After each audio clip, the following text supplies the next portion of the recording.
Hello everyone, welcome back to this channel. आज की video के अंदर हम डिस्कस करने वाले हैं पब्लिक पॉलिसी के जितने भी इंपॉर्टेंट मॉडल्स हैं या थ्योरीज, आप जो भी कहो।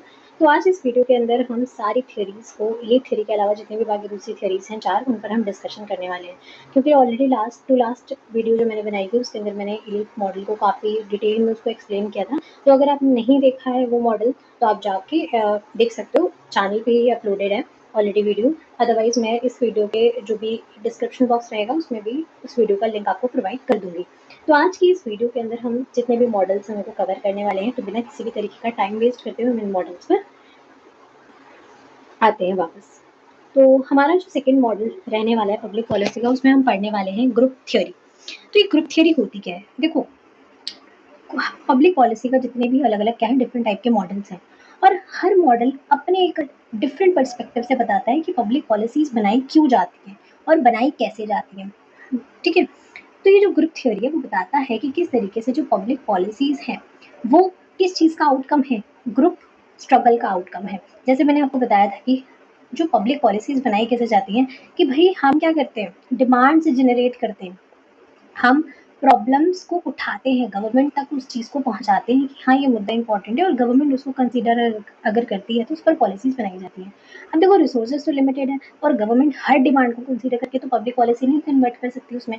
तो हमारी सोसाइटी में डिफरेंट टाइप के ग्रुप्स हैं। स्टूडेंट्स का अलग ग्रुप है, लेबर्स का है, फार्मर्स का है, महिलाओं का है। तो अलग अलग डिफरेंट ग्रुप्स की अपने अलग अलग नीड्स हैं, और वो अलग अलग डिसीजन गवर्नमेंट से एक्सपेक्ट करते हैं कि गवर्नमेंट हमारे जो भी नीड्स है उनको कंसिडर करे और उन पर पब्लिक पॉलिसी बनाई जाए। अब गवर्नमेंट हर प्रॉब्लम को तो नहीं सॉल्व कर सकती, तो इतने सारे जो ग्रुप्स हैं ना उनके बीच क्या करते हैं, एक कंपटीशन चलता है, एक स्ट्रगल चलता है, क्योंकि हर ग्रुप चाहता है कि मैं अपनी बात को गवर्नमेंट तक पहुंचाऊं। और गवर्नमेंट क्या है, गवर्नमेंट तक जब वो बात पहुंचती है तो गवर्नमेंट उस पर डिसीजन लेती है, पब्लिक पॉलिसी में उसको कन्वर्ट करती है ना, और इस तरीके से पॉलिसीज बनाई जाती हैं। यही बात ये पूरा का पूरा मॉडल कहता है कि पब्लिक पॉलिसीज जो बनाई जाती हैं वो डिफरेंट जो ग्रुप्स हैं उनके बीच के नेगोशिएशन, डिस्कशन, डिबेट, डिस्कशन, इसका परिणाम है, उनके बीच के स्ट्रगल का परिणाम है। इंट्रोडक्शन पे आते हैं। Public policy is the outcome of decision taken by the government. Many theories explain how the policies are made. One important theory is the group theory given by the author F. Bentley in the process of government and later developed by David Truman. तो ये जो दो name है, David Trueman और author F Bentley, ये नाम ध्यान रखना, इम्पोर्टेंट नेम है। ओके, इस तरीके से इस पर बात करते हैं। This theory says that the policy is the result of the group struggle, जो मैंने आपको बताया था। मीनिंग की बात करें तो according to the group theory, society consist of various interest group. ये थ्योरी बताती है कि भाई देखो, समाज के अंदर क्या है, डिफरेंट टाइप के ग्रुप्स हैं, और हर ग्रुप का अपना अपना क्या है, डिफरेंट इंटरेस्ट है। इंटरेस्ट ग्रुप्स हैं जिनके अपने अपने अलग हित हैं, हित समूह जिन्हें कहते हैं। These groups compete with each other to influence government decision. मैंने आपको देखो पूरी पॉलिसी का क्रक्स आपको मैंने इंट्रोडक्शन में ही एक्सप्लेन कर दिया। ये थ्योरी ये बताती है कि किस तरीके से समाज के अंदर डिफरेंट टाइप के क्या है, ग्रुप्स हैं, इंटरेस्ट ग्रुप्स हैं, और हर ग्रुप का अपना एक अलग डिफरेंट इंटरेस्ट होता है, अपनी एक अलग मांग होती है जो गवर्नमेंट के सामने क्या है रखते हैं। और यही जो डिमांड है, यही जो मांग अब गवर्नमेंट के थ्रू के सामने रखे जाते हैं इन ग्रुप्स के थ्रू, उसी के बेसिस पे क्या होता है, पब्लिक पॉलिसीज बनती हैं। तो ये जो ग्रुप्स हैं ना वो आपस में कम्पीट करते हैं, और उसके बेसिस पे ही कोई गवर्नमेंट डिसीजन लिया जाता है या कोई पॉलिसी बनाई जाती है। यानी पब्लिक पॉलिसी क्या है, public policy is the equilibrium. Equilibrium का मतलब होता है balance reached in this group struggle. तो गवर्नमेंट क्या करती है, जितने भी ग्रुप्स होती है ना उनके बीच एक नेगोशिएशन क्रिएट करते हुए, एक बैलेंस क्रिएट करते हुए, कि इक्विलिब्रियम क्रिएट करते हुए कोई भी पब्लिक पॉलिसी बनाती है। Truman defined an interest group as the group that makes claim on another group in society. इस थ्योरी के मेन फीचर्स पे बात कर लेते हैं। तो फर्स्ट फीचर है इसका, पॉलिटिक्स एज ग्रुप स्ट्रगल। तो ये पब्लिक पॉलिसी की जो थ्योरी है ना, ग्रुप थ्योरी, वो ये बताती है कि किस तरीके से जितनी भी पॉलिटिकल एक्टिविटीज़ होती हैं ये क्या है, ग्रुप एक्टिविटी है। यानी all political activities group activity, individual matter only through the group. यानी इंडिविजुअल के कंपेरेटिवली ग्रुप्स की पार्टिसिपेशन को पॉलिसी फॉर्मेशन के अंदर इसको ज़्यादा इंपॉर्टेंस देते हैं। दूसरा, इंपॉर्टेंस ऑफ इंटरेस्ट ग्रुप, यानी कि ये जो थ्योरी है वो इंटरेस्ट ग्रुप्स को बहुत इंपॉर्टेंस देती है। ग्रुप्स लाइक मैंने जैसे आपको बताया डिफरेंट टाइप के ग्रुप्स हैं, ट्रेड यूनियंस हैं, बिजनेस एसोसिएशन है, फार्मर यूनियंस हैं, play the main role in public policy making. Third, policy as formation, जैसे कि भाई जो भी गवर्नमेंट है वो इस तरीके से पॉलिसीज बना रही है कि जिसके थ्रू क्या है कि इक्विलिब्रियम बैलेंस क्रिएट किया जा सके, क्योंकि ग्रुप्स इतने सारे हैं तो गवर्नमेंट देखो सबकी तो ज़रूरतें नहीं फुलफिल हो सकती ना, सबको तो सेटिस्फाई नहीं किया जा सकता। तो गवर्नमेंट इस तरीके से पॉलिसीज बनाती है जिसके थ्रू जो डिफरेंट ग्रुप्स हैं उनके बीच एक इक्विलिब्रियम एज वेल एज एक बैलेंस क्रिएट किया जा सके। When groups push from different sides policy settles at balanced point. Example, labour loss equals to balance between workers union and industrialist. तो यहाँ पे गवर्नमेंट ने क्या किया, जो भी लेबर लॉज लेकर आई उसके थ्रू किसके बीच बैलेंस बनाने की कोशिश करी, जो भी वर्कर्स का अपना एक ग्रुप था और इंडस्ट्रियलिस्ट का अपना ग्रुप था, उनके बीच बैलेंस बनाने की कोशिश करी। फोर्थ आता है एक्सेस टू गवर्नमेंट, यानी groups that have more resources, money and members influence policy more, and this is the reality कि भाई देखो ग्रुप तो बहुत सारे हैं लेकिन हर ग्रुप की नीड्स को कंसिडर नहीं किया जा सकता। तो किन की नीड्स को कंसिडर किया जाता होगा, जाहिर सी बात है जो थोड़े पावरफुल हैं, जिनके पास रिसोर्सेज ज़्यादा है, मनी ज़्यादा है, या उनका इन्फ्लुएंस जो है वो ज़्यादा है, और जनरली उन्हीं का इन्फ्लुएंस पॉलिसी फॉर्मेशन में भी देखने को मिलता है। तो गवर्नमेंट का क्या रोल होता है इस पॉलिसी ग्रुप थियरी के अंदर, तो ग्रुप थियरी में गवर्नमेंट का रोल ये होता है कि जो गवर्नमेंट है वो बेसिकली क्या है, हमें लगता है कि गवर्नमेंट तो न्यूट्रली सबके लिए काम करती है, बट ये थियरी दिखाती है कि government is not neutral, it is also an arena where the groups fight, जहाँ ग्रुप्स क्या करते हैं, फाइट करते हैं। और जनरली जो पॉलिसी फॉर्मेशन होता है उसमें भी जो पावरफुल लोग होते हैं, कहीं ना कहीं आप देखोगे कि जो ताकतवर ग्रुप हैं या ऐसे ग्रुप्स जिनके पास रिसोर्सेज ज़्यादा हैं या पावरफुल ग्रुप हैं, उन्हीं का जो इन्फ्लुएंस है वो पॉलिसी में भी अधिक होता है। जैसे आप ये पूरे यहाँ पे डायग्राम बना हुआ है तो आप देख सकते हो कि किस तरीके से क्या है, ये जो सर्कल्स है एग्जैक्टली वो ग्रुप्स को शो कर रहे हैं। तो गवर्नमेंट जनरली एक ऐसी पॉलिसी लेकर आती है जिसके थ्रू जो ये ग्रुप्स हैं उनके अलग अलग जो डिफरेंट नीड्स हैं उनके बीच एक बैलेंस क्रिएट किया जा सके, एक इक्विलिब्रियम क्रिएट किया जा सके। जैसे आप देख सकते हो इस फिगर क्या दिखा रही है, ये फिगर यहाँ पे मेंशन भी किया गया है कि the group model assumes that the public policy is the balance of interest group influence. Policies change when the particular interest group gain or lose influence. Significance क्या है इस थियरी की, देखो सिग्निफिकेंस यही है कि भाई provided scientific value free way to study politics, कि भाई ये जो पब्लिक पॉलिसी की जो थियरी है ग्रुप थियरी, वो एक साइंटिफिक कहीं ना कहीं थियरी है जिसमें वैल्यूज की बात नहीं की जा रही है। ठीक है, explain policy making as the continuous cycle not one time act. ये थियरी कहीं ना कहीं ये भी शो करती है कि भाई पब्लिक पॉलिसी का मतलब ये नहीं कि एक बार पॉलिसीज बना दी जाए उसके बाद उनको छेड़ता नहीं है, उन पर आगे कोई काम नहीं किया जाता, बल्कि ये एक कंटिन्यूस प्रोसेस है, एक साइकिल की तरह जो कंटिन्यूसली चलता रहता है। ठीक है, इसके बाद हम इसकी क्रिटिकल इवैल्यूएशन पे आते हैं कि भाई देखो इस थियरी की अच्छी बातें हैं तो कुछ बुरी बातें भी हैं जिनको लेकर इस थियरी को क्रिटिसाइज किया जाता है। मैंने देखो कि कोई भी थियरी आप लिखते हो आपके एग्जाम में कोई भी थियरी पूछी जाती है, क्योंकि देखो जाहिर जाहिर सी बात है सारी थियरीज बहुत इंपॉर्टेंट है, तो कोई भी थियरी आपके एग्जाम में आती है ना, तो आपको हर थियरी के बारे में जब भी आप लिखोगे तो इंट्रोडक्शन तो लिखोगे ही लिखोगे, जो बेसिक पार्ट ही होता है एक आंसर का, उसके बाद थ्योरी को एक्सप्लेन करोगे। प्लस अगर आप ये ग्रुप थ्योरी के अंदर ये वाला डायग्राम बनाते हो तो आपके लिए बहुत बहुत ज़्यादा बेनिफिशियल होने वाला है, क्योंकि काफ़ी अच्छा है ये डायग्राम और अच्छे खासे आप मार्क्स ले सकते हो। इसके अलावा आपको फीचर्स बताने होते हैं किसी भी थ्योरी की, आप पहले क्या सिग्निफिकेंस है या उसके क्या फीचर्स हैं वो आप बताओगे, और वो बताने के बाद आप उस थ्योरी का क्रिटिकल इवैल्यूएशन करोगे कि क्या इसके लिमिटेशंस हैं या कहाँ पे इसका क्रिटिसिज्म बेसिकली देखने को मिलता है, और उसके बाद उसको कंक्लूड कर दोगे।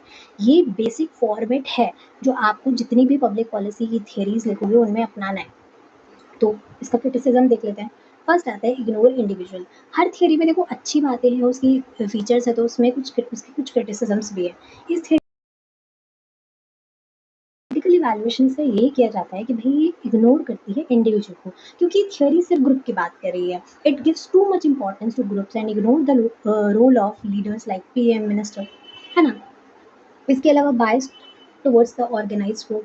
देखो जो कुछ दूसरे ग्रुप्स हैं जो अनऑर्गेनाइज्ड ग्रुप हैं उनको कहीं ना कहीं वो इम्पोर्टेंस नहीं दी जाती है, उनको उनका उतना इन्फ्लुएंस नहीं देखने को मिलता हमें पब्लिक पॉलिसी के अंदर। यानी क्या है, बायस है, पक्षपाती है ये।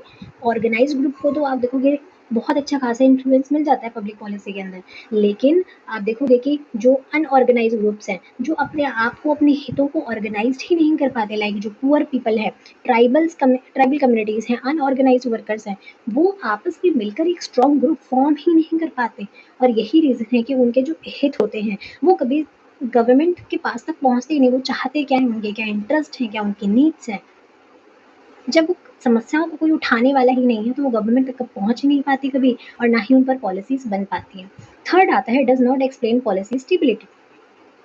सम policy continues for years when even when the groups change. उसके बाद फोर्थ इसके अंदर आता है too much focus on conflict, कि भैया ये थ्योरी यही बताती है कि किस तरीके से जो पॉलिसीज़ हैं वो कंपटीशन के थ्रू जो है वो बनाई जाती है। बट इन रियलिटी पॉलिसीज़ को बनाने में सिर्फ कंपटीशन का ही रोल थोड़ी ना होता है, कोऑपरेशन का भी रोल होता है। तो अल्टीमेटली कंक्लूजन पर अगर हम आए इस थ्योरी के, तो ये थ्योरी यही कह रही है कि भाई ये जो ग्रुप थ्योरी वो कहती है कि किस तरीके से, देखो क्रिटिसिज्म तो है, लेकिन ये थ्योरी हमें समझने में ये हेल्प करती है कि किस तरीके से डेमोक्रेसी के अंदर जो डिफरेंट ग्रुप्स हैं, इंटरेस्ट ग्रुप्स हैं और जो प्रेशर ग्रुप्स हैं, इनका रोल क्या है डेमोक्रेसी में। देखो इनकी भी तो एक इम्पोर्टेंस है, क्योंकि ये जो ऑर्गेनाइज्ड ग्रुप्स हैं वो ही तो अपने अपने डिफरेंट जो कम्युनिटीज होते हैं, डिफरेंट ग्रुप्स होते हैं, उनकी डिमांड्स को, उनके इंटरेस्ट को गवर्नमेंट तक पहुंचा पाते हैं। अब गवर्नमेंट तुम्हारे घर आगे थोड़ी ना पूछेगी कि तुम्हें क्या चाहिए। आपकी इंटरेस्ट इतने स्ट्रॉन्ग है कि आपने अपने जैसे लोगों का एक ग्रुप बना लिया, और वो स्ट्रॉन्ग हो चुका है इतना कि आप इतने ऑर्गेनाइज्ड हो चुके हो कि आप अपनी जो इंटरेस्ट है, अपनी जो ज़रूरतें हैं, उन्हें गवर्नमेंट तक पहुंचा रहे हो। तभी तो गवर्नमेंट को पता चलेगा कि आपकी कम्युनिटी की नीड्स है। और यही रीज़न है कि बहुत सारे जो अनऑर्गेनाइज्ड ग्रुप्स हैं, जिनके पास शायद इतना पैसा नहीं है, इतने रिसोर्सेज नहीं हैं, उनका पॉलिसी में इतना इन्फ्लुएंस भी नहीं देखने को मिलता, क्योंकि उनकी इंटरेस्ट ही आपस में क्या है, संगठित नहीं है, वो एक नहीं है, वो एकजुट ही नहीं हो पाए अपने इंटरेस्ट को लेकर। ठीक है, हालांकि आप देखोगे कि कुछ कमियां भी हैं, कुछ सीमाएं हैं, लेकिन उसके बाद भी ये थ्योरी डेमोक्रेसी को लेकर एक बहुत इंपॉर्टेंट भूमिका निभाती है कि भाई किस तरीके से जो प्रेशर ग्रुप्स होते हैं उनका डेमोक्रेसी में क्या उनकी भूमिका है, क्या उनका रोल है, तो इसको समझाने में काफ़ी हेल्पफुल है। नेक्स्ट है इंक्रीमेंटल थ्योरी। देखो इंक्रीमेंटल थ्योरी का मैंने आपको बहुत डिटेल में आपको रिटन कंटेंट दिया है, इसको आप लोग पढ़ना ज़रूर, लेकिन मैं जो है वो इसके क्रक्स आपको समझाने की कोशिश करूँगी कि ऑल ओवर ये थ्योरी कहती क्या है। ठीक है, जो भी इंपॉर्टेंट पॉइंट होंगे वहाँ पे मैं डिस्कशन करूँगी, और उसके बाद हम अदरवाइज आगे बढ़ेंगे थ्योरी पर। तो बात करते हैं इंक्रीमेंटल थ्योरी। इंक्रीमेंटल का मतलब होता है धीरे धीरे धीरे, ठीक है, यानी ग्रेजुअल चेंज। तो एक इंक्रीमेंटल थ्योरी, पब्लिक पॉलिसी की थ्योरी जो है ना, वो बेसिकली चार्ल्स ली लिंडब्लोम ने जो है वो दी है। इनकी एक फेमस आर्टिकल था जिसका नाम है the science of modelling through, 1959 में आया था। और इस थ्योरी को आप इंक्रीमेंटलिज्म या मॉडलिंग थ्रू मॉडल भी कह सकते हो। जो लिंडब्लोम थे ना, उन्होंने बेसिकली क्या किया था, जो रैशनल कॉम्प्रिहेंसिव मॉडल है उसको क्रिटिसाइज किया था, और बताया उन्होंने, ये आर्ग्यू किया उन्होंने कि किस तरीके से जो पब्लिक पॉलिसी मेकर्स होते हैं, यानी जो पॉलिसी मेकर्स होते हैं, जो पॉलिसीज बनाते हैं, वो हर बार जो है वो उन्हें क्या है, नए डिसीजन, कोई भी परेशानी हो गई उसके लिए हर बार एक नया डिसीजन नहीं लेना चाहिए। यानी कि बार बार प्रॉब्लम के लिए, हर समस्या के लिए नए डिसीजन लेने के कंपैरेटिवली उन्हें क्या करना चाहिए, जो भी बनी बनाई पॉलिसीज़ हैं पहले से, उनमें स्मॉल ग्रेजुअल चेंजेस करने चाहिए, छोटे-छोटे चेंजेस करने चाहिए। यानी कि पूरी तरीके से एक नई पॉलिसी बना दो, एक नई समस्या आ गई उसके लिए नई पॉलिसी बना दो। इसकी कंपैरेटिवली उनको जो बनी बनाई पॉलिसीज़ हैं, ज़रूरत के अकॉर्डिंग उसमें ग्रेजुअल चेंजेस करने चाहिए। यही ये पूरी थ्योरी का क्रक्स है कि भई ये थ्योरी जो है, ये थ्योरी यही कह रही है कि बार-बार नई-नई पॉलिसी बनाने की जगह कि कोई भी समस्या आ गई नई पॉलिसी क्रिएट कर दी, नहीं करना है ये चीज़, बल्कि ग्रेजुअल चेंजेस की थ्रू पॉलिसी जो है वो बनानी है। मीनिंग्स पे आते हैं कि भाई मीनिंग या डेफिनेशन इसकी यही है कि भाई लिंडब्लोम कहते हैं कि इंक्रीमेंटलिज्म का मतलब होता है कि भाई policy making through small steps, यानी स्मॉल स्टेप्स के थ्रू पॉलिसीज बनाई जाएं, यानी policies made by adding, subtracting, modifying existing programmes rather than creating new ones from scratch. यानी हर प्रॉब्लम कोई भी आई, कोई भी समस्या आई, उसके लिए स्क्रैच से कोई एक नई पॉलिसी बना दो। स्क्रैच यानी समझ लो बिल्कुल जड़ से एक नई पॉलिसी बनाने की जगह जो बनी बनाई पॉलिसीज हैं उसमें आप तो या तो कुछ जोड़ो या उसमें से कुछ माइनस कर दो, कुछ हटा दो, कुछ सही नहीं है तो कुछ ज़रूरत है तो वो चीज़ नहीं ऐड कर दो। ठीक है, लेकिन बार बार नई पॉलिसीज मत बनाओ, यही थ्योरी कहती है। इसके मेन फीचर्स पे अगर हम आए तो इसका कोर आइडिया ही है कि स्मॉल चेंजेस कि छोटे-छोटे चेंजेस किए जाएँ कि भई पॉलिसीज़ जो हैं वो क्या हैं, एक रेडिकल शिफ्ट के थ्रू नहीं बनाई जाती हैं पॉलिसीज़, बल्कि गवर्नमेंट को जो है वो कुछ मार्जिनल एडजस्टमेंट यानी छोटे-मोटे एडजस्टमेंट करने चाहिए, छोटे-मोटे चेंजेस करने चाहिए और उसके थ्रू पॉलिसीज़ क्या हैं बनाई जानी चाहिए। इसके की कैरेक्टरिस्टिक्स की बात करूँ तो पहला आता है हमारा रेमेडियल इन नेचर, रेमेडियल यानी जिस चीज़ को आप ठीक कर सकते हो। तो ज़ाहिर-सी बात है, देखो अगर कोई समस्या आई और उसके लिए मैंने कोई नई पॉलिसी बनाई और फिर कोई दूसरी समस्या आ गई, फिर मैंने उसके लिए नई कोई पॉलिसीज़ बना दी। तो देखो, चीज़ों को चेंज करना बनी-बनाई चीज़ें हैं और उसको मुझे थोड़ा बहुत उसमें मॉडिफ़ाई तो करना है, मॉडिफ़िकेशन ही तो करना है उसको। तो मैं ईज़िली उसको कर सकती हूँ, यानी रेमेडिएबल होती हैं। Focus on solving immediate problem not future goals, ठीक है? सेकंड आता है limited alternatives, policy makers consider only 2 to 3 options close to existing policy, they don't search all the possible solution. वही चीज़ मैंने आपको बताई, अगर कोई समस्या आ गई है और मैंने आज पॉलिसी बनाई और फिर कोई दूसरी समस्या आ गई, फिर मैं दोबारा से एक नई पॉलिसी बना रही हूँ, तो मुझे देखो बार-बार उस समस्या को समझने के लिए, उसके सॉल्यूशंस को ढूँढने के लिए मुझे रिसर्च कितनी करनी पड़ रही है ना? रिसर्च करनी पड़ रही है, रिसोर्सेज़ भी लगेंगे, ज़ाहिर इससे बेटर ये है ना कि जो पॉलिसीज़ बनी हैं, उसी को आप मॉडिफ़ाई करके उसको बेटर कर लो। उसका एक बेटर वर्ज़न क्रिएट करो, उसमें कुछ सब्ट्रैक्ट करना है, कुछ उसमें ऐड करना है, कुछ भी करना है, तो वो उसको करो। उसमें कुछ ग्रेजुअल चेंजेस हो, उसमें कुछ एडजस्टमेंट आप करो। बार-बार नई पॉलिसीज़ बनाने से रिसोर्सेज़ भी वेस्ट होंगे, समय भी वेस्ट होगा, बार-बार रिसर्च भी करनी पड़ेगी। इसके अलावा आप देखोगे कि अवॉइड बिग मिस्टेक्स, तो small changes means small risk. ज़ाहिर सी बात है, अगर मैं बनी-बनाई पॉलिसीज़ में स्मॉल चेंजेस करूँगी तो रिस्क भी कम है। अगर कुछ गलती हो जाती है तो अगली बार उस वाले पोर्शन को मैं निकाल दूँगी पॉलिसीज़ में से और कोई नई चीज़ लाने की कोशिश करूँगी, ना कि पूरी पॉलिसी ही फ्रॉम स्क्रैच जो है वो बनाऊँगी, ठीक है? इसके अलावा आप देखोगे कि जो ये थ्योरी है ना, ये मानती है कि किस तरीके से ये कोई भी जो पब्लिक पॉलिसीज़ होती हैं ना, वो पास्ट एक्सपीरियंस पर बेस्ड होती हैं, है ना? यानी uses existing data, new unknown policies are avoided because outcomes are uncertain. अगर कोई भी चीज़ न्यू क्रिएट की जाती है तो उसमें इतनी क्रेडिबिलिटी नहीं होती, वो इतनी विश्वसनीय नहीं होती, विश्वास करने लायक नहीं होती कि क्या पता उसका आउटकम अच्छा हो या ना हो। लेकिन जो पहले से बनी हुई पॉलिसीज़ हैं, उनमें हमें पता होता है क्या कमियाँ रह गई, क्या कहाँ पे इसके लूप होल्स क्या थे इसके, क्या इसके अच्छे पॉइंट्स थे, तो कहाँ पे हमें चेंजेस की नीड है वो हमें पता चल जाता है। यहाँ पे मैंने डिफरेंशिएशन दिया है कि किस तरीके से लिंडब्लॉम का जो मॉडल है, इंक्रीमेंटल मॉडल, और जो रैशनल मॉडल है उसमें क्या डिफरेंस है। रैशनल का मतलब होता है, रैशनल जो वर्ड है ना वो रीजन से बना है, रीजन यानी तर्क बुद्धि।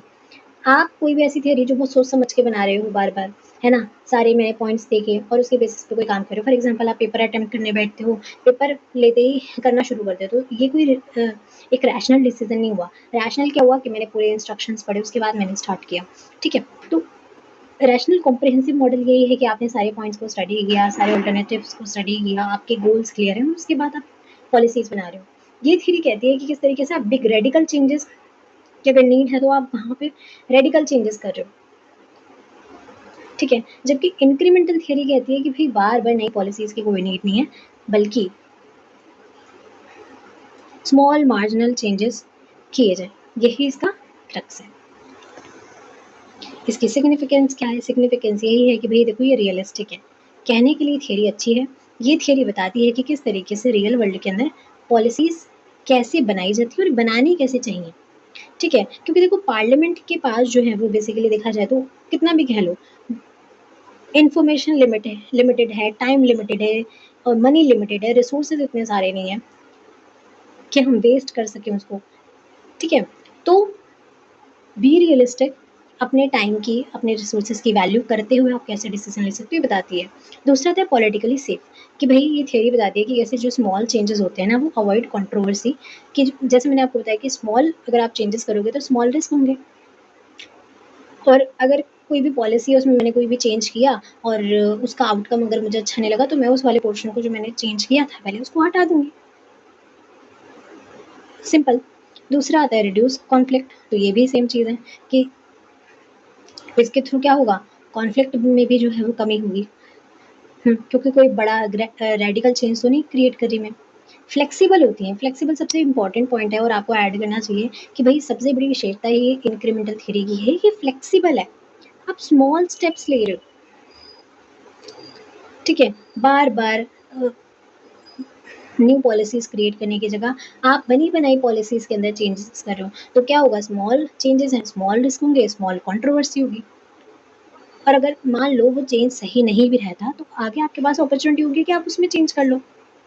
क्रिटिसिज्म अगर बात करें तो क्रिटिसिज्म इस थियरी का यही कहता है कि भाई ये थियरी बड़ी कंजर्वेटिव है, ठीक है, धीरे-धीरे चेंज करने के बारे में बात करती है। यानी बड़ी रूढ़िवादी सी है।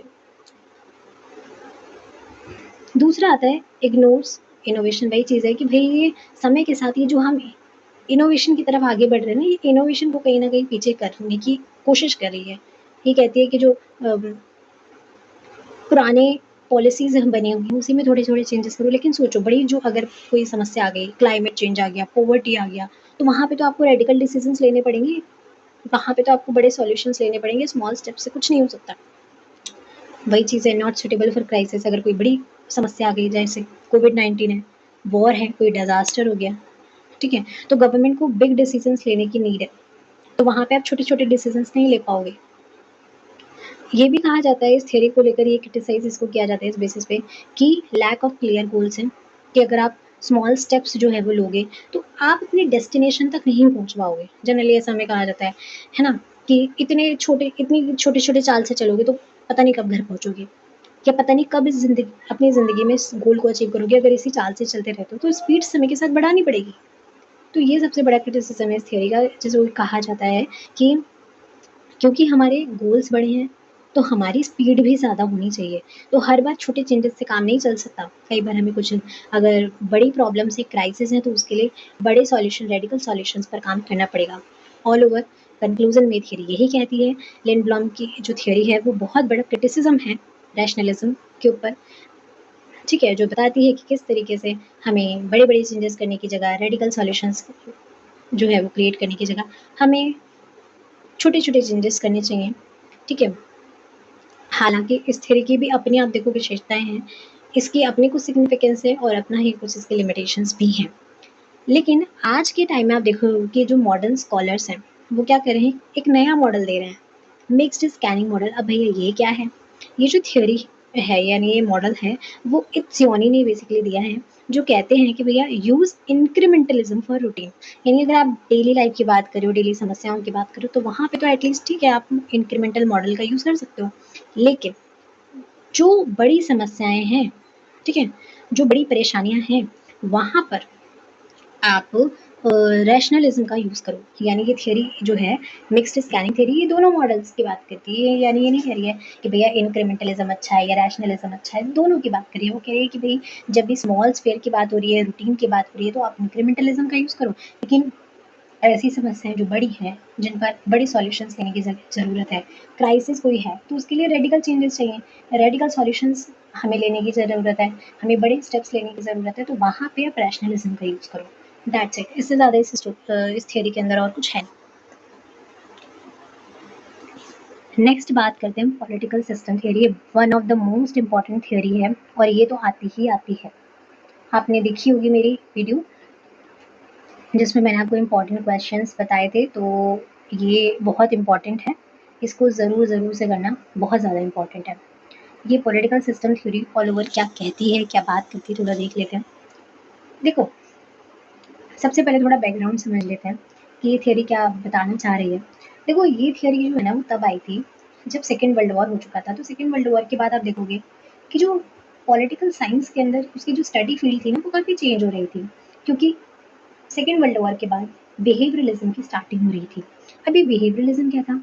बिहेवियरलिज्म बेसिकली आप कह सकते हो कि पॉलिटिकल साइंस के अंदर एक ऐसी नई शुरुआत थी जिसने पॉलिटिक्स को पढ़ने समझने का तौर तरीका बदल दिया। क्योंकि जहाँ सेकेंड वर्ल्ड वॉर से पहले पॉलिटिकल साइंस के अंदर हम अ, एक तरीके से जो भी लीगल इंस्टीट्यूशंस थे, कॉन्स्टिट्यूशंस थे, नॉर्मेटिसिज्म काफ़ी ज़्यादा था, मतलब इन सब चीज़ों को ज़्यादा स्टडी किया करते थे, ठीक है। और मूल रूप से पॉलिटिकल साइंस के अंदर जो स्टडी होती थी ना, वो वेस्टर्न वर्ल्ड की हम करते थे, उन्हीं का मेजर सारी भूमिका थी। लेकिन जब ये सेकेंड वर्ल्ड वॉर हुआ, तो उसके बाद हमें नीड महसूस होने लगी कि पॉलिटिकल साइंस सिर्फ कॉन्स्टिट्यूशन की स्टडी, देशों के कौन जो कानूनों की स्टडी या लीगल इंस्टीट्यूशंस की स्टडी से नहीं है, बल्कि हमें पॉलिटिकल साइंस में ज़रूरत है ह्यूमन बिहेवियर को पढ़ना, ह्यूमन के पॉलिटिकल बिहेवियर को समझने की बहुत ज़्यादा नीड है, ठीक है, एनवायरनमेंट को समझने की बहुत ज़्यादा नीड है। तो इस तरीके से आप देखोगे कि सेकेंड वर्ल्ड वॉर के बाद डीकोलोनियलिज्म भी हुआ, और डीकोलोनाइजेशन के बाद आप देखोगे कि बहुत सारी जो थर्ड वर्ल्ड कंट्रीज थी उनका उदय होता है, और इसी के साथ ही उन थर्ड वर्ल्ड कंट्रीज की अब देखो जो सिचुएशन थी और कंडीशन थी वो फर्स्ट वर्ल्ड के कंपेरेटिवली तो काफ़ी ज़्यादा डिफरेंट थी। फर्स्ट वर्ल्ड यानी कि जो डेवलप्ड कंट्रीज थी, ठीक है, वेस्टर्न कंट्रीज थी, अब उनकी कंपेरेटिवली तो काफ़ी ज़्यादा डिफरेंट थी। तो यही रीज़न है कि अब उन देशों को स्टडी करने के लिए ये जो पहले सेकेंड वर्ल्ड वॉर से पहले जो अप्रोच थी कि कॉन्स्टिट्यूशन को स्टडी कर लो या इंस्टीट्यूशंस को स्टडी कर लो, वो पर्याप्त नहीं थी, ठीक है। और यही रीज़न है कि सेकेंड वर्ल्ड वॉर के बाद पॉलिटिकल बिहेवियर और इन्वायरमेंट को स्टडी किया जाने लगा। बेसिकली इस थियोरी को सिस्टम थियोरी इसलिए भी कहते हैं क्योंकि थियोरी ये दिखाती है कि इसमें जितने भी पार्ट्स हैं, यानी इसके जो भी कॉम्पोनेंट्स हैं, वो आपस में कनेक्टेड है। हर एक कॉम्पोनेंट हर दूसरे कॉम्पोनेंट को प्रभावित करता है। एक सिस्टम के अंदर इसके जितने भी पार्ट्स हैं वो एक दूसरे को प्रभावित करते हैं, और ये थ्योरी इन्वायरमेंट यानी अपने आसपास के पर्यावरण से काफ़ी ज़्यादा प्रभावित है। ये बताती है कि किस तरीके से हमारे इन्वायरमेंट में जो भी घटित होता है उसका प्रभाव हमारे ऊपर पड़ता है, और यही चीज़ पब्लिक पॉलिसी को भी प्रभावित करती है, ठीक है। जाहिर सी बात है, इन्वायरमेंट में जिस तरीके की डिमांड्स जनरेट होती हैं वही तो अल्टीमेटली पब्लिक पॉलिसीज़ बनती हैं, और जो पॉलिसीज़ बनती हैं वो अल्टीमेटली समाज को और उनकी ज़रूरतों को प्रभावित करती हैं, ठीक है।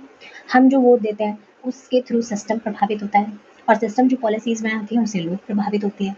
तो ये थ्योरी यही बात करी है कि जितने भी इसके पार्ट्स हैं उसमें हर एक पार्ट हर दूसरे पार्ट को प्रभावित कर रहा है, ओके। ये जो थ्योरी है ना, ये पॉलिटिकल सिस्टम थ्योरी, ये बहुत मोस्ट इंपॉर्टेंट थ्योरी है मॉडर्न पॉलिटिकल साइंस की, क्योंकि देखो जब आप कंपेरेटिव पॉलिटिक्स पढ़ते हो ना तो आप ये पढ़ोगे कि पहले ना सेकेंड वर्ल्ड वॉर से पहले जब भी हम कंट्रीज को स्टडी करते थे तो जनरली कॉन्स्टिट्यूशन को स्टडी, एक देश का कॉन्स्टिट्यूशन दूसरे देश का कॉन्स्टिट्यूशन या दो देशों के इंस्टीट्यूशंस को स्टडी कर लिया, इससे ज़्यादा पब्लिक जो कंपेरेटिव पॉलिटिक्स के अंदर कुछ था नहीं। लेकिन सेकेंड वर्ल्ड वॉर के बाद जब हम थर्ड वर्ल्ड कंट्रीज में निकल कर आई तब उनको स्टडी तो नहीं कर सकते सेम अप्रोचेस के साथ, क्योंकि उनकी सोशल पॉलिटिकल जो बैकग्राउंड है, हिस्टोरिकल उनका बैकग्राउंड है, वो सब डिफरेंट है। तो नई अप्रोचेस की हमें नीड पड़ती है, और इसी के थ्रू मॉडर्न पॉलिटिकल साइंस की स्टार्टिंग होती है और नई अप्रोचेस जो है वो निकल कर आती हैं। और इसी टाइम पे आप देखोगे कि डेविड ईस्टन ने थियरी जो है वो दी थी। ये थियरी बताती है कि किस तरीके से जो पॉलिटिक्स है वो काम कैसे करती है, और ये पूरा सिस्टम किस तरीके से बना हुआ है, जिसमें इंस्टीट्यूशंस है, प्रोसेस है, पीपल है, डिमांड है, डिसीजन है, और किस तरीके से पॉलिसीज एग्जिस्ट करती हैं। ये जो थ्योरी है वो बेसिकली डेविड ईस्टन ने दी थी, और बाद में इस थ्योरी को आगे फर्दर आप देखोगे कि गैब्रियल आलमंड ने आगे इस थ्योरी को बढ़ाया। डेविड ईस्टन जो है वो एक अमेरिकन कैनेडियन पॉलिटिकल साइंटिस्ट हैं। इन्होंने 2 बुक्स लिखी हैं जिसमें अपनी थ्योरी दी, आप देख सकते हो, ये आपको याद करनी है, ये बहुत इंपॉर्टेंट थ्योरी है। मैंने जो भी आपको इस वीडियो में जो भी प्रोवाइड किया है उसमें कोई भी चीज़ वेस्ट नहीं है, या आपको ऐसे नहीं कि पढ़ के छोड़ देनी है, आपको याद रखनी है। बहुत इंपॉर्टेंट चीज़ें दी हैं मैंने इस पूरी की पूरी जो भी पीडीएफ क्रिएट किया है। आगे बढ़ते हैं, मीनिंग क्या है पॉलिटिकल सिस्टम का। तो according to Easton, David Easton के according, a political system is that system of interactions in any society through which binding और अथॉरिटेटिव एलोकेशंस आर मेड। कहने का क्या मतलब है, सोसाइटी क्या मतलब है, लोग, जिसमें लोग रहते हैं, समाज ही तो लोगों से मिलकर बनाए। अथॉरिटेटिव का मतलब होता है कि आधिकारिक, यानी जो लॉज बनाए जा रहे हैं वो सबके लिए मान्य है एक तरीके से। एलोकेशंस का मतलब होता है डिस्ट्रीब्यूशन, डिस्ट्रीब्यूशन किसका, रिसोर्सेज का, ठीक है। तो ये थ्योरी अल्टीमेटली यही बताती है कि किस तरीके से सोसाइटीज़ की जो सोसाइटी में जो लोग हैं उनकी जो डिमांड है वो कैसे एक पॉलिसी में कन्वर्ट होती है, और वो पॉलिसी क्या हो जाती है, अथॉरिटेटिव इन नेचर होती है। अथॉरिटेटिव इन नेचर का मतलब यानी कैसे पॉलिसी क्रिएट होती है, एक ऐसा लॉ बनता है जो सबको मानना पड़ता है, वो सबके लिए बाइंडिंग होता है, ठीक है। और उसी के थ्रू जो रिसोर्सेज हैं समाज के अंदर उनका एलोकेशन सभी लोगों के बीच किया जाता है, ओके। इसके मेन कंपोनेंट्स क्या हैं थोड़ा देख लेते हैं, ठीक है। पहले यहाँ पे हम डायग्राम के थ्रू समझ लेते हैं, उसके बाद ये चीज़ें आपके लिए समझनी बहुत ईजी हो जाएंगी। सबसे पहले आप देख सकते हो ये इस थियरी के अंदर इन्वायरमेंट का बहुत ज़्यादा इंपॉर्टेंट रोल है। ये जैसे मैंने आपको बता दी, थ्योरी बताती है कि जो भी पब्लिक पॉलिसीज़ बनती है उसमें इन्वायरमेंट का रोल बहुत ज़्यादा होता है। इन्वायरमेंट से ही तो डिमांड्स जनरेट होती हैं। और आप देखोगे कि एग्ज़ाम में ये जो मैंने पूरा का पूरा ये जो बनाया है डायग्राम, ये आपको एज इट इज़ ड्रॉ करना है और बहुत इंपॉर्टेंट है, ठीक है। तो स्टार्ट करते हैं। इस थ्योरी का जो सबसे पहला कंपोनेंट है वो है इनपुट। इनपुट जो है वो दो टाइप के होते हैं। इनपुट का मतलब होता है, एक तरीके से आप ऐसे आ सकते हो, कोई चीज़ अंदर जा रही है, इन, ठीक है, आप किसी भी चीज़ को अंदर पुट कर रहे हो। तो ये जो थ्योरी है वो पब्लिक पॉलिसी के बनने से रिलेटेड है। तो इनपुट का मतलब होता है ऐसा कंपोनेंट या कोई भी ऐसी चीज़ जिसके थ्रू पॉलिसी जनरेट हो रही है। अब किसके थ्रू पॉलिसी जनरेट होती है? डिमांड्स के थ्रू। ओके, जाहिर सी बात है कि जो लोग हैं वो क्या करते हैं, वो डिमांड उठाते हैं। यही चीज़ में जब से मैंने पब्लिक पॉलिसी पढ़ाना स्टार्ट किया, मैं बता रही हूँ बार बार कि पॉलिसीज़ बनती कैसे हैं, डिमांड जनरेट होती है ना, उसी के थ्रू पॉलिसीज़ बनती हैं। तो सबसे पहले जाती है डिमांड। डिमांड इस पॉलिटिकल सिस्टम के अंदर जाती है, यानी कि एक तरीके से आप ऐसे समझ सकते हो कि यहाँ पे है जनता, और जनता क्या करती है कि डिमांड्स उठाती है, अलग अलग तरह की डिमांड्स उठाती है। अब यहाँ पे सिस्टम के अंदर है हमारी गवर्नमेंट, ठीक है।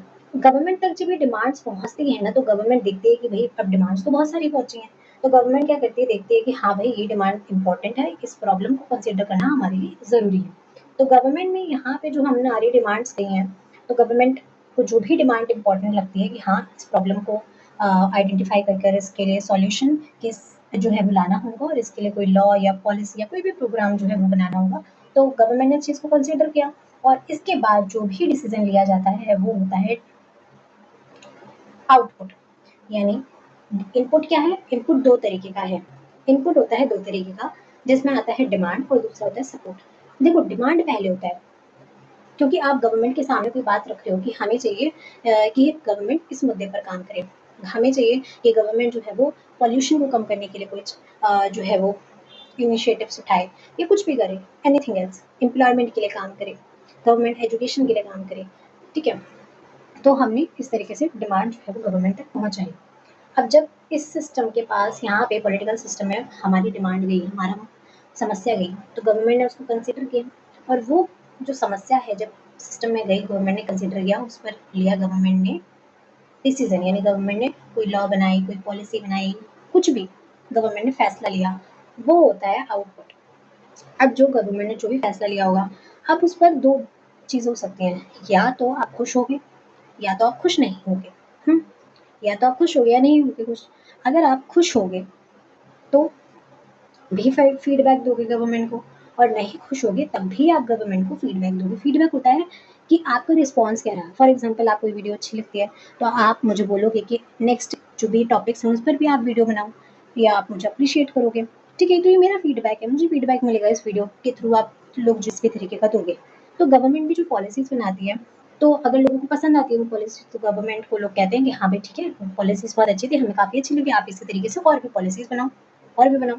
अगर लोगों को नहीं पसंद आएगी तो लोग फिर से जो है क्या है, सिस्टम के पास क्या है, इस बात को रखेंगे कि भाई हमें पॉलिसी पसंद नहीं आई, इस चीज़ को ख़त्म करो। तो यहाँ से फिर से क्या हो जाता है, यही फीडबैक कन्वर्ट हो जाता है इनपुट में दोबारा से, और वही अगर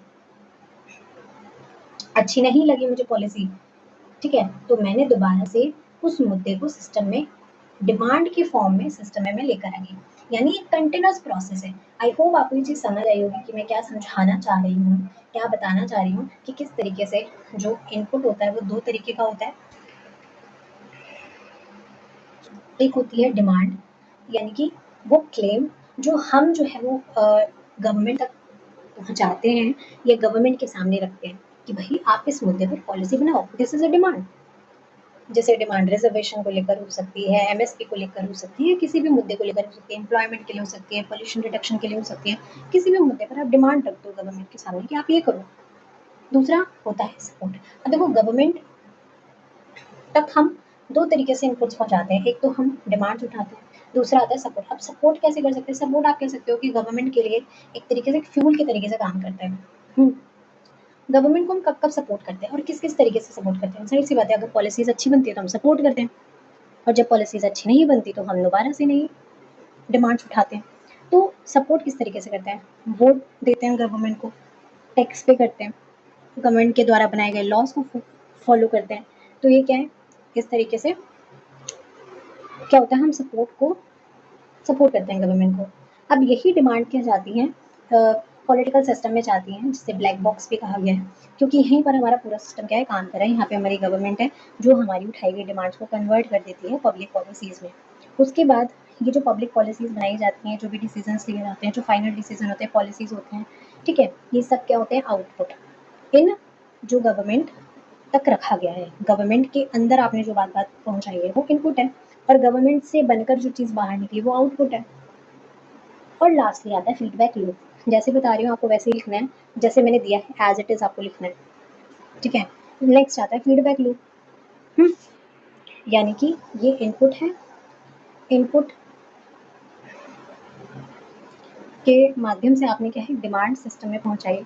अब सिस्टम में क्या हुआ, उस डिमांड में प्रोसेसिंग हुई, अलग अलग इतनी सारी डिमांड्स हैं, प्रोसेसिंग हुई, और गवर्नमेंट ने क्या किया, लॉ बनाया या कोई प्रोग्राम बनाया उस प्रॉब्लम को कंसिडर करते हुए। So that is output. अगर आप गवर्नमेंट की बनाई गई पॉलिसी को पसंद करते हो तो क्या करते हो, फीडबैक के माध्यम से सपोर्ट करते हो गवर्नमेंट को, टैक्स पे करोगे, वोट दोगे गवर्नमेंट को। और अगर पसंद नहीं करते, फीडबैक नेगेटिव है, तो दोबारा से यही क्या है, डिमांड में कन्वर्ट हो जाता है। यानी एक कंटिन्यूस प्रोसेस है जो कंटिन्यूसली चलता रहता है। यानी पब्लिक पॉलिसी क्या है, एक डायनेमिक प्रोसेस है, एक साइक्लिक प्रोसेस है जो कंटिन्यूसली एक साइकिल की तरह चलता जा रहा है, एक लूप है। तो मैंने इसे थोड़ा टाइम लेकर इसलिए बताया क्योंकि इंपॉर्टेंट है और आपको समझ आना चाहिए। सिग्निफिकेंस क्या है इस थ्योरी की, तो सिग्निफिकेंस यही है कि ये थ्योरी क्या है, साइंटिफिक है, वैल्यू फ्री है। और दूसरी चीज़ है कि इस थ्योरी ने कहीं ना कहीं एक्सप्लेन किया कि जो पब्लिक पॉलिसीज बनाई जाती हैं वो कंटिन्यूस साइकिल है, ये कोई वन टाइम एक्ट नहीं है कि एक बार बन गई बस हो गया, ये चलता रहता है। और इस पूरी पब्लिक जो पॉलिसी का ये जो मॉडल है, इसमें फीडबैक लूप बहुत इंपॉर्टेंट है, क्योंकि फीडबैक के थ्रू ही वो जो बनी बनाई पॉलिसीज होती है ना, उन पर नई डिमांड्स, नई जो सपोर्ट है वो जनरेट होता है। लिमिटेशंस क्या है, तो लिमिटेशंस यही है भाई, पहला तो आता है ब्लैक बॉक्स प्रॉब्लम, कि देखो इस पूरी थ्योरी की ना, आप जनरली आप ये समझो कि इस थ्योरी का सबसे बड़ा क्रिटिसिज्म यही उठाया गया कि ना, डेविड ईस्ट ने अपनी थ्योरी तो दी, लेकिन इस थ्योरी को उन्होंने बहुत ज़्यादा कॉम्प्लेक्स बना दिया। इस थ्योरी में उन्होंने बहुत सारे ऐसे टर्म्स का यूज़ किया जो एक आम इंसान के लिए समझने थोड़े मुश्किल है। लास्ट यही है वेस्टर्न बाइसनेस, कि ऐसा भी कहा जाता है कि भाई ये जो थ्योरी है वो जो स्टेबल डेमोक्रेसीज़ हैं उनके लिए ज़्यादा बेहतर है, और जो डेवलपिंग कंट्रीज़ हैं, जो वीक इंस्टीट्यूशंस हैं जिन देशों में, तो वहाँ पे ये थ्योरी इतनी यूज़फुल नहीं है। कंक्लूज़न यही है कि ये थ्योरी बहुत ज़्यादा इंपॉर्टेंट है, और रियलिटी में ये थ्योरी ये बताती है कि किस तरीके से इन्वायरमेंट पॉलिसी मेकिंग को प्रभावित करता है, और किस तरीके से पॉलिसीज़ वास्तव में बनाई जाती हैं। लास्ट थ्योरी पर आते हैं हम, पब्लिक प्रोसेस थ्योरी, जिस पे मैं इतना समय नहीं लूँगी, ये आप लोग खुद पढ़ना, क्योंकि आपको पता है कि मैंने जो फर्स्ट वीडियो बनाई थी, सॉरी सेकंड, उसमें मैंने पूरा पब्लिक पॉलिसी का जो प्रोसेस है वो बताया था। तो ये जो पब्लिक प्रोसेस थ्योरी है ना, वो सेम है, कुछ डिफरेंस नहीं है दोनों में, सेम थ्योरी है, बस कुछ चीज़ें आपको ऐड करनी है। जैसे इंट्रोडक्शन में आप ये पॉइंट्स लिख सकते हो जो मैंने आपको दिए हैं, मटेरियल मैंने आपको दे दिया है, आप खुद पढ़ोगे समझ आ जाएगी। सेकंड वीडियो को देखना, तो उस वीडियो को आप लोग देख लेना, इसमें और कोई बात है नहीं, उसमें मैंने काफ़ी डिटेल में बता रखा है। तो पब्लिक प्रोसेस थ्योरी एग्जैक्टली ये है कि पॉलिसीज़ बनती कैसे हैं। ये जो थ्योरी है वो किसने दी थी, हेरोल्ड लास्वेल ने बेसिकली दी थी। और ये थ्योरी एग्जैक्टली बताती है कि किस तरीके से जो पॉलिसीज़ बनाई जाती हैं वो कोई एक पर्सन के थ्रू नहीं बनाई जाती, और ना ही कोई एक ग्रुप पर्टिकुलरली क्या करता है पॉलिसीज़ को बनाता है, बल्कि पब्लिक पॉलिसीज़ क्या है, एक ऐसा प्रोसेस है जिसमें डिस्कशन होता है, डिबेट होता है, नेगोशिएशन होता है, और उसके थ्रू डिसीजन लिया जाता है। इसके मेन फीचर्स क्या हैं, यही है कि भाई ये क्या है, कंटिन्यूस प्रोसेस है, एक पूरा साइकिल है जो चलता रहता है। बहुत सारे ग्रुप्स होते हैं जो उसमें पार्टिसिपेट करते हैं, डिस्कशन होता है, नेगोशिएशन होता है, कॉम्प्रोमाइज़ होते हैं, और डिफरेंट ग्रुप्स होते हैं, प्रेशर ग्रुप्स होते हैं, पब्लिक ओपिनियंस होते हैं, जो क्या करते हैं पॉलिसीज़ को प्रभावित करते हैं।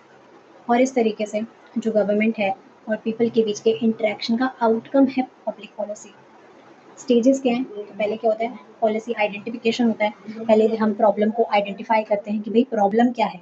उसके बाद क्या होता है,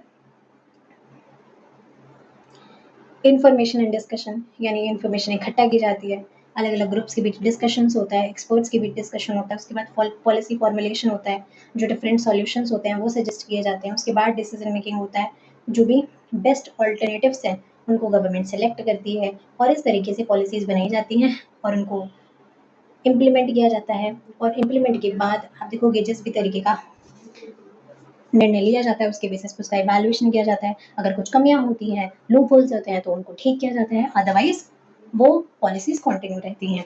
फ्लो चार्ट के थ्रू आप इस चीज़ को समझ सकते हो कि कैसे पॉलिसी आइडेंटिफाई कर रहे हैं, फॉर्मुलेशन हो रहा है, डिबेट डिस्कशन हो रहा है, इम्प्लीमेंटेशन हो रहा है और उसके बाद इवैल्यूएशन के थ्रू कोई भी पब्लिक पॉलिसी जो है वो बनाई जा रही है। सो सिग्निफिकेंस यही है इसका कि किस तरीके से ये पब्लिक प्रोसेस थियरी बताती है कि एक्चुअली पॉलिसीज़ बनती कैसे हैं। ये बताती है कि किस तरीके से पब्लिक पार्टिसिपेशन होता है, डिस्कशन होता है, डिफरेंट ग्रुप्स का, पब्लिक ओपिनियंस का, पॉलिसीज़ के बनने में क्या उनकी भागीदारी रहती है, क्या उनका रोल होता है। लिमिटेशंस यही है इसकी कि भई ये टाइम कंज्यूमिंग काफ़ी ज़्यादा है क्योंकि बहुत लेंदी प्रोसेस है और एक कंटिन्यूअस प्रोसेस है जो एक लूप में कंटिन्यूअसली चल रहा है, ठीक है? इसमें बहुत सारे पार्टिसिपेंट्स शामिल हैं और बहुत सारे डिफरेंट ग्रुप्स हैं। सो हमने सक्सेसफुली सारी की सारी जो थियरीज़ हैं वो आज की इस वीडियो में वन शॉट के अंदर कंप्लीट कर ली हैं। तो अगर आपने वीडियो को लास्ट तक देखा है और आप सीरियस हैं अपने एग्ज़ाम के लिए तो वीडियो को लाइक और शेयर ज़रूर कीजिएगा और चैनल को सब्सक्राइब ज़रूर कीजिएगा। अपने फ्रेंड्स को ये वीडियो को शेयर कीजिएगा उनके साथ।